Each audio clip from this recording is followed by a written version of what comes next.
All right. Got it. 5 minutes to spare. I'm out of beverage now. What's that iced tea? My son has beer in his room, but it's really bad. This Bush beer. Oh, it's horrible. Is it piss weak American lager? Yes. Yeah. It's like the worst of that classification. I like Budweiser. I hate Budweiser. I hate. It doesn't taste of anything. No, it's.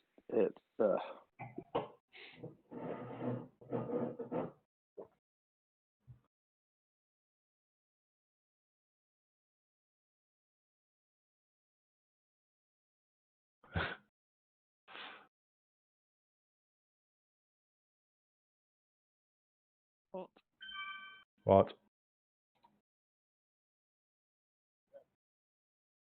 Oh God.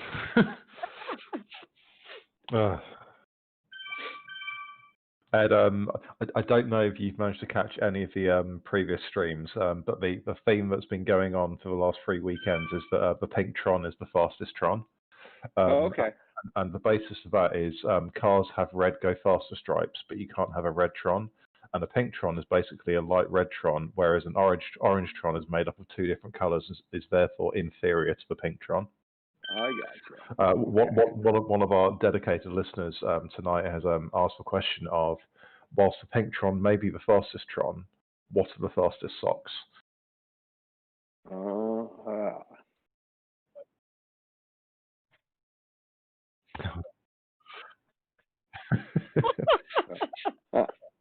Ed, we've got a segment called Liza's Corner.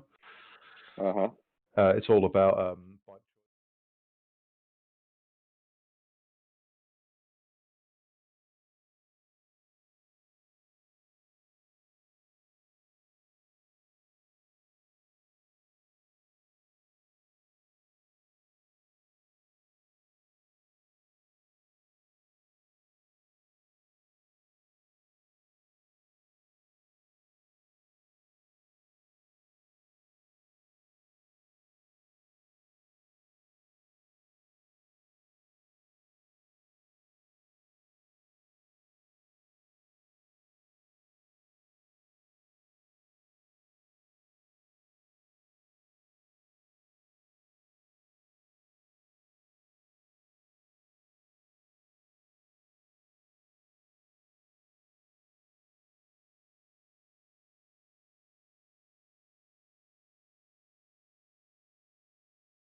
Good evening, everybody, and welcome to the 4th instalment of the Herd Beginner Racing Series. My name is James Bailey, and I'm joined again by Becca Kingdom and one of our long-time friends, Mr. Ed Finney, who's joined us from the West Coast in Washington State. Tonight, we will have a single lap of the 2015 Richmond UCI circuit, which will be for a total of, I think it was 16.7 kilometres, very much a lap of 2 halves. The first half of the lap is very flat, followed by a rather lumpy finish with 3 climbs. Becca, are you looking forward to this course? I am very much looking forward to this course. Me and this course have unfinished business after ZRL recently, where I made a break on the final climb, trying to be a bit Sagan-esque, and won, only to get disqualified a week later and kicked out of ZRL. So yes, I'm very much looking forward to having a second crack at this one, hopefully where I won't be disqualified. I don't think you can be disqualified in a single category race, fortunately. So you won't be able to cheat this time. Ed, have you got any experience racing on this course? Unfortunately, I do. This thing does say, as you indicated, it's pretty flat on the first half, and it's a good opportunity for people to pick up some nice speed, but hopefully not rip themselves apart, because those 3 hills do come up to slap you in the face. That 6% Libby Hill is the first climb, and it doesn't seem so bad, but that 10% on 23rd Street is a real bugger. So it's tough. It's 3 hills right there at the end. There's going to be some fun there. I think maybe some of the lighter guys are going to have a little bit of advantage on the hills, but I know the watts these heavy guys can put out. Guys, gals. We're going to be generic there. This should be fun. It's a short race. They're going to be ripping. And we are off onto the first straightaway. And tonight I'm following Michael Bowser, and he's straight into the main pack. I think we will expect to see a very large main pack straight away, and I can see his fellow teammate Simon Seymour in there as well, out of the herd of the galloping stallions. But expect to see certain level of craftiness from Mr. Bowser.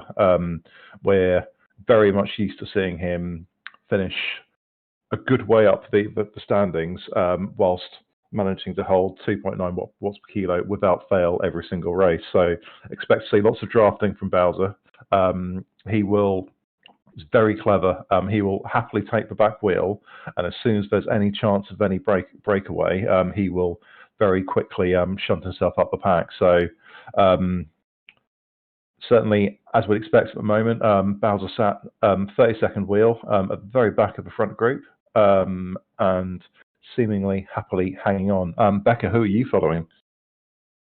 So this week, I'm following one of our slightly newer riders, Ange Quap, and she is currently racing ZRL as well, in a team which is doing very well, Herd of Dolphins, who I believe are one of the top teams in ZRLD, and she's just in the second group on the road after a fantastic sprint start with an awful lot of 700 she started at, looking quite comfortable. That's very enthusiastic. It was very enthusiastic. More enthusiastic than I would have at the start. That's more than I would do at the start. Ed, who are you following tonight? Tonight I'm following Lisa Jones. She's riding with us from Guam, all the way over in Guam, which is pretty much halfway around the world to you folks in the UK. As Becca said, these guys were putting out some big watts at the start of this race. Lisa was at close to 5 watts per kilo. Right now, she's running mid to high 3s. She looks like she's in the second group of riders.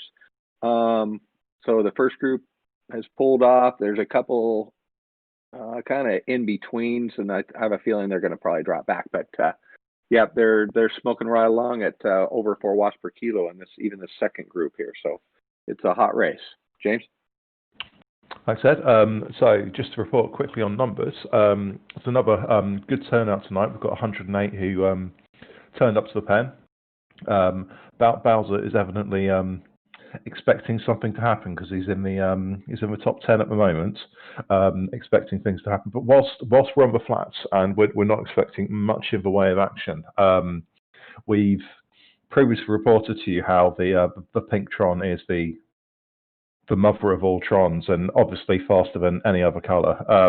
That Bowser evidently hasn't paid much attention to our advice in the past. However, long-time listener Martin Green has asked the question that if the pink Tron is the fastest Tron, what is the fastest pair of socks that you could have? Becca, I'll turn to you first on that one.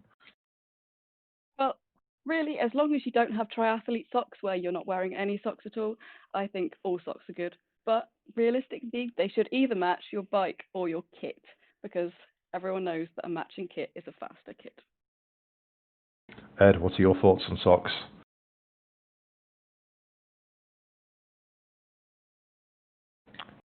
Ed's obviously not too keen on socks, but I think also. Sorry about that, James.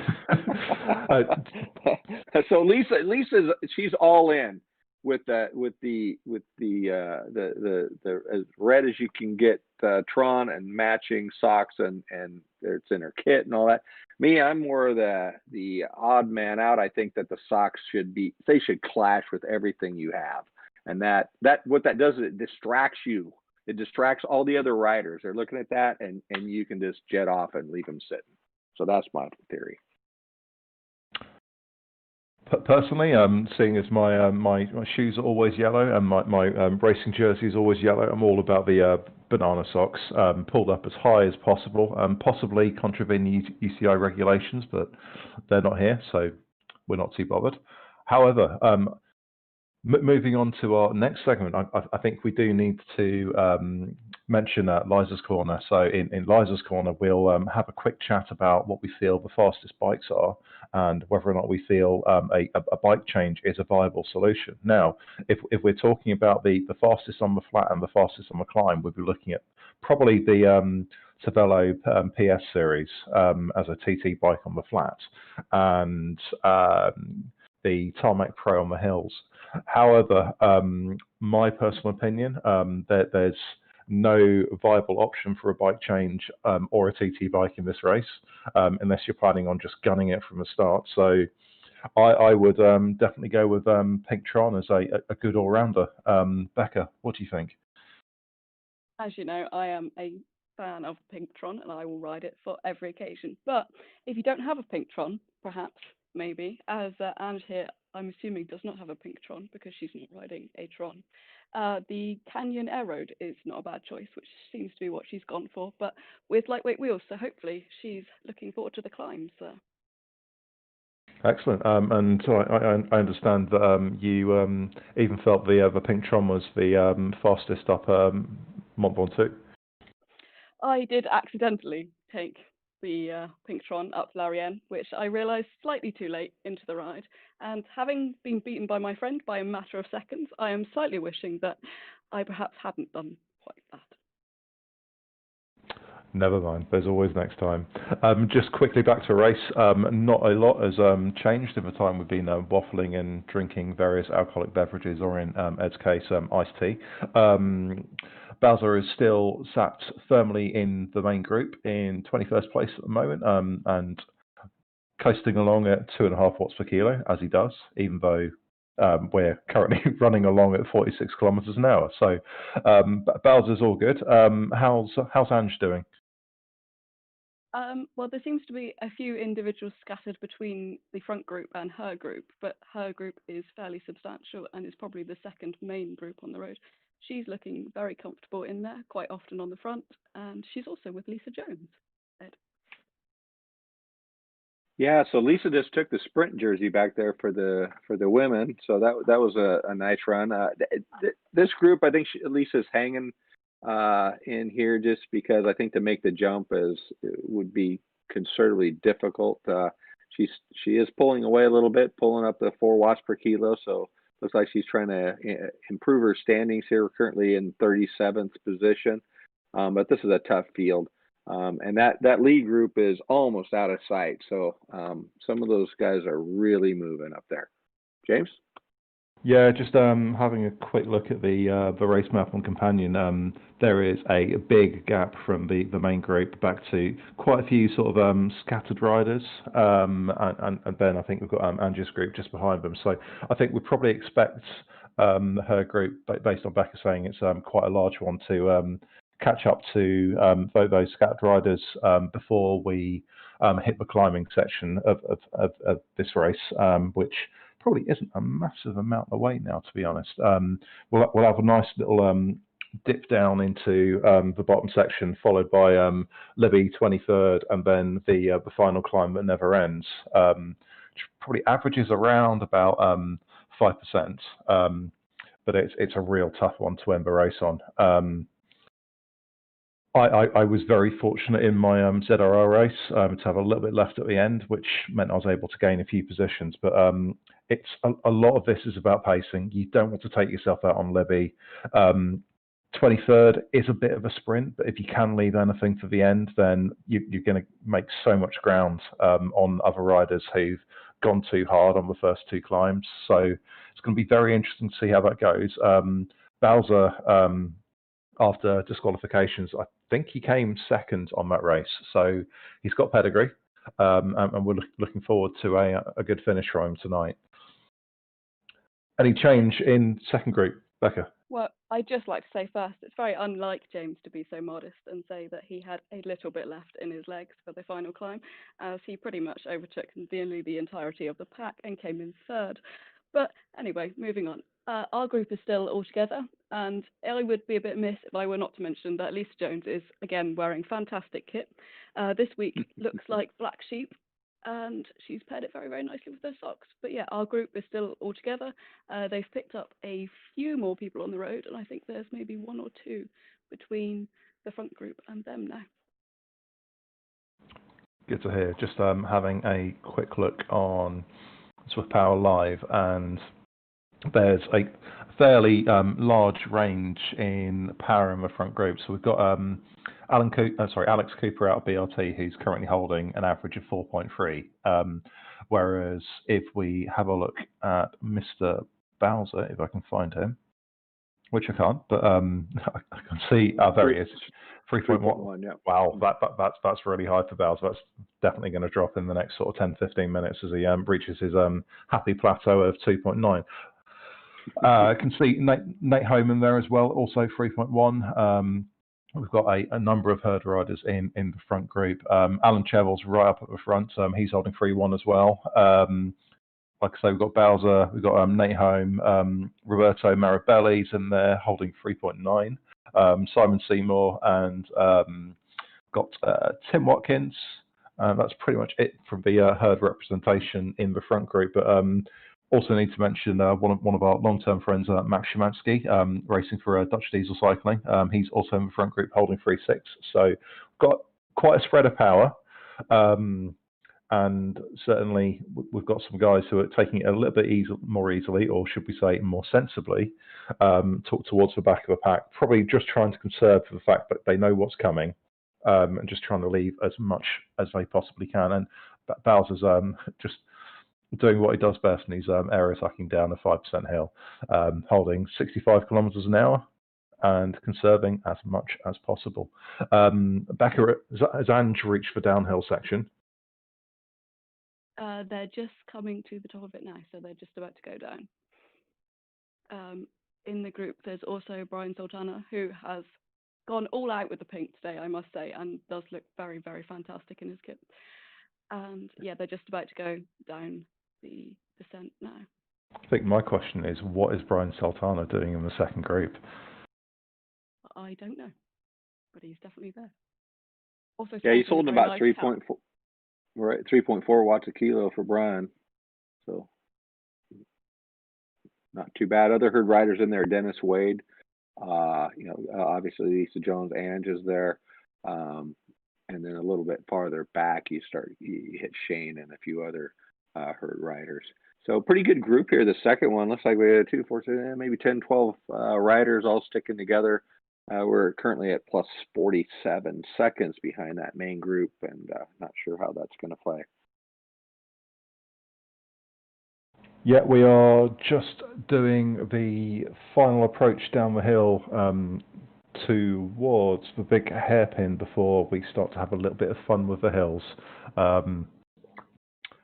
So in what is very much a race of two halves, it's all about trying to hang on to the front group if you can do, and coast wherever you can. Bowser's doing a great job doing that.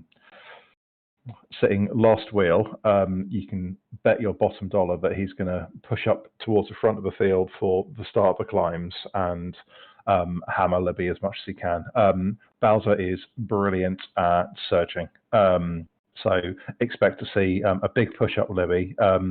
2-minute efforts are one of his specialities, so I think we'll expect to see a big surge there. But just before we get to the first climb, we'll just quickly switch back to Ed and Becca for just a little update on how it's going in Group 2. Go ahead, Becca.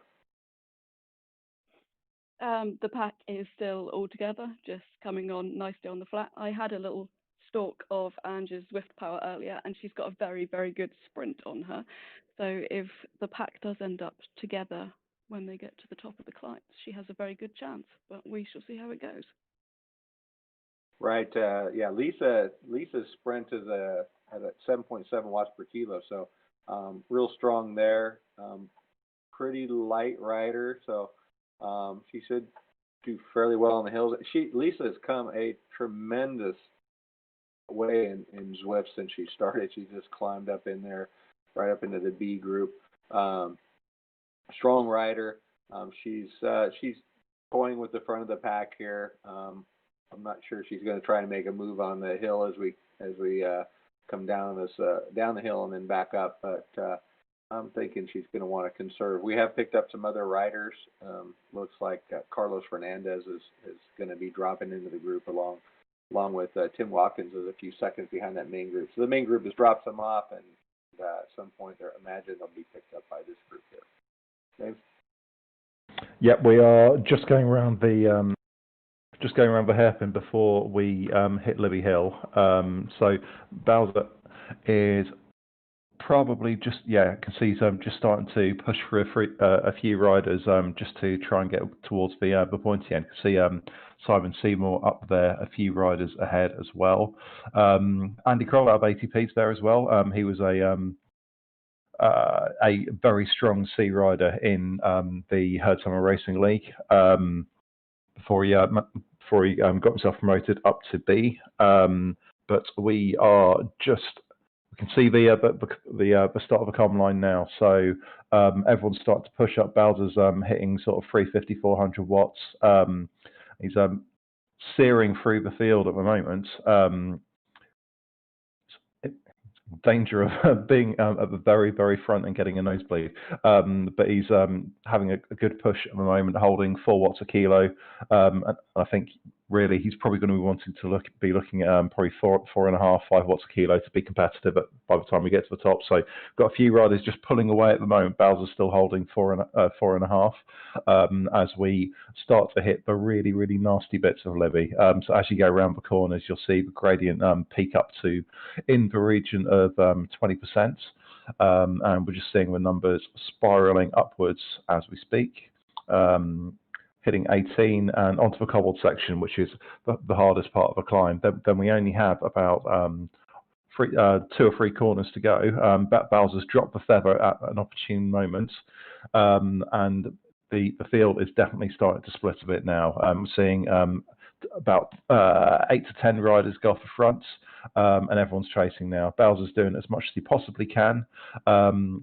Just got a couple of corners to go until we get to the banner, but it's looking like a good climb from Bowser. He's still in touch of probably the second part of this group, with front part screaming away into the distance. But it's looking like a really good climb from Bowser.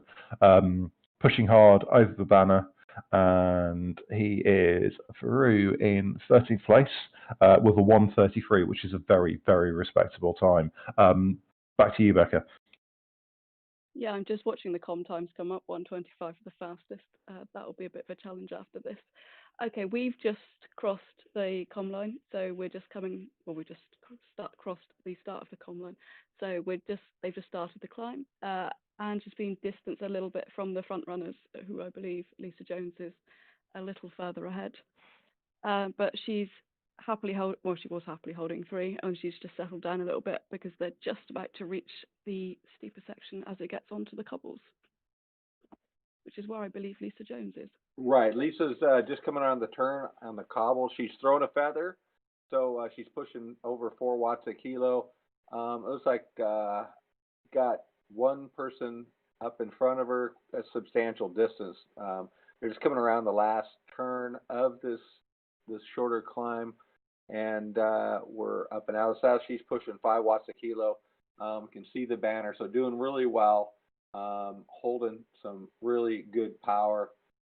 And we'll see. The key here, I think, as you both know, is as soon as you come over the top of this, you got to stand on the pedal and keep that lead that you had, and see if you can continue to gap some of these riders that have been in the group, and maintain that lead that you just picked up on the hill. So I'm expecting not a whole lot of coasting here, that these riders will take off. Lisa just took the KOM jersey, so good for her. Nicely done. James? Nice work, Lisa. So we're just through the banner on 23rd Street.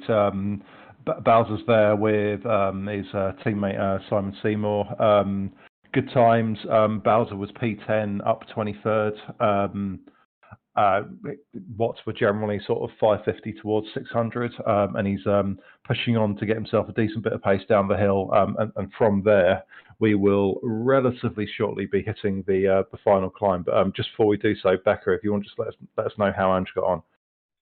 Yeah, she's just reached the top of the climb, and she's got 3 more people with her, and they're just about to push on down the hill.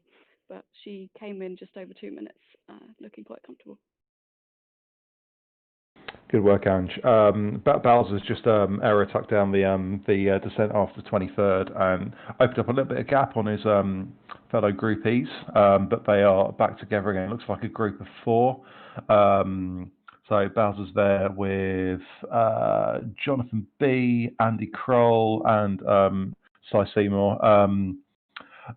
Andy looks like he's pushing on a little bit.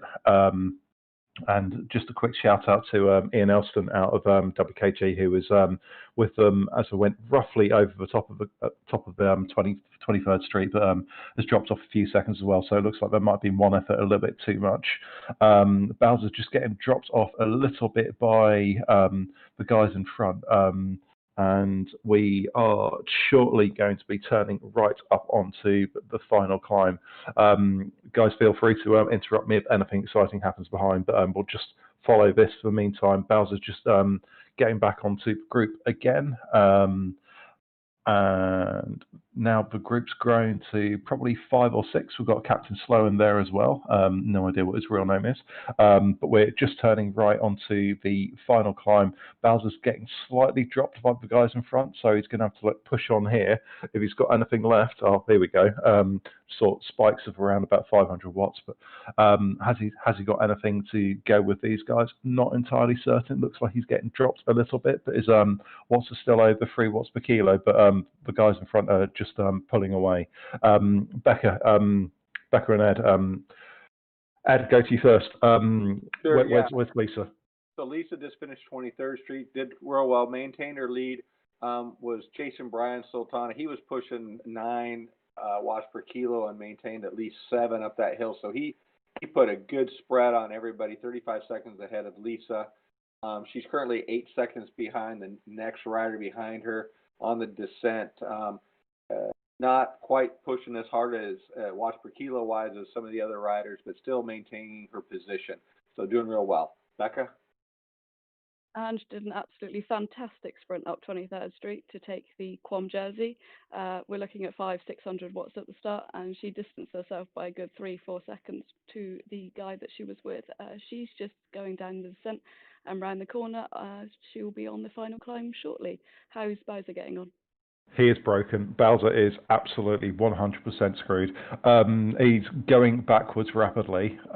He's dropped down from about 10th to 15th in the last sort of 30 seconds to a minute. I think Libby in 23rd might have been a little bit too much, but he's just trying on the final straight to just hang on as much as he possibly can. He's got a 2-second gap to the guy behind him. Just trying to hang on to 16th place.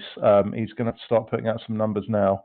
But judging by the fact he was holding 100 watts a second ago, but he's now pushing really, really hard into the 500s. He's got a little bit of draft from C. Stewart, who's just in front. Looks like he might just be trying to hang on as much as he possibly can. We've got probably 200 meters to go. Just going past that, there we go, 200 meter sign. Has he got anything left to have one last dig to try and get 16th place? Yeah, we've got a little bit of a sprint going on. I think he's done what I occasionally do and stand up and try and sprint, and legs just say no. So unfortunately, it looks like Bowser isn't going to be able to make up any more places, but it's 17th out of 108, which is a great result. Back to Ed and Lisa. Yeah, so Lisa is on the final ascent. She's pushing in mid 3 watts per kilogram, 3.7. Now she's pushing 4. So she's trying to maintain her lead. D. Wade has made some time up, so he's only 2 seconds behind her. So I'm sure that helping push her up this hill a little bit. So she's going to have to push hard to maintain this. And I think once she gets over the top, she can continue to stay ahead of him. But there's going to be a nice race between these two as we head into the finish once this climb is complete, because they are all over each other.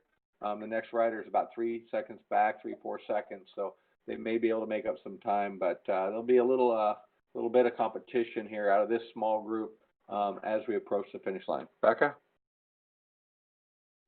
Ange is just on the final climb. She's tiring slightly. The guy Hancock, who she distanced on 23rd Street, is trying to catch her up and has just gone past at 3.5 watts a kilo. But she's trying to hang in there, and it's not much further to go until she gets to the top corner and it flattens out a little bit, which might suit her a little bit more, but she's definitely giving it a very, very good go. Ed, Lisa to finish. Right, so we're just heading at the final bit on the ascent coming up towards the finish. Lisa is still 1 second ahead of her next competitor there, Rosales. I'm sure I screwed that up. And Wade is has dropped back 4 seconds. So Lisa's right there. Her next competitor is just right on her rear end, but he's 8 meters back, less than a second. She's pushing hard at close to 5 watts per kilo. Rosales he's sprinting 8.5. He just flew past her. Lisa's putting out, but she's not going to be able to catch that. That was a severe effort by that particular rider, and I believe we are done. So Lisa had a UCI jersey, so she took the jersey for that route. Back to Becca and Ange for the finish. Yeah, she's got maybe 200 meters to go until the banner. There are a lot of people putting out a significant amount of watts, 5 all the way to 7 watts per kilo for the guy in front. The next person behind her is 9 seconds behind, so I think she's just going to roll over the line, although she is putting out 4 or 5 watts a kilo now, so it's a good effort, and she's going to come in 40th place, so she's done a fantastic job there. Super job, Ange. Just going over the line now. There we go. Well done, Ange, and well done, Lisa, and also Michael Bowser as well. And just to look forward to next weekend, Becca, I know it's one of your favourites. We've got 2 laps of the Innsbruck Ring. Innsbruck Ring with leg snapper. Innsbruck Ring with leg snapper. Oh, I shall look forward to that. It's not too bad. 2 laps. I might have to jump into this race this weekend, and there's no DCAT though, James. Damn it. It's all right. You can enter an ECAT. It's even lower. Oh yeah, thanks. So a big thank you to our videocaster Craig Martin for the pictures he's brought us tonight. Big thank you to my co-commentary team of Becca Kingdom and Ed Finney. Ed, great to hear your recovery is going well, and we hope to see you on the races before too long. Yep. And thanks everyone very much for watching. See you soon. James. Good night.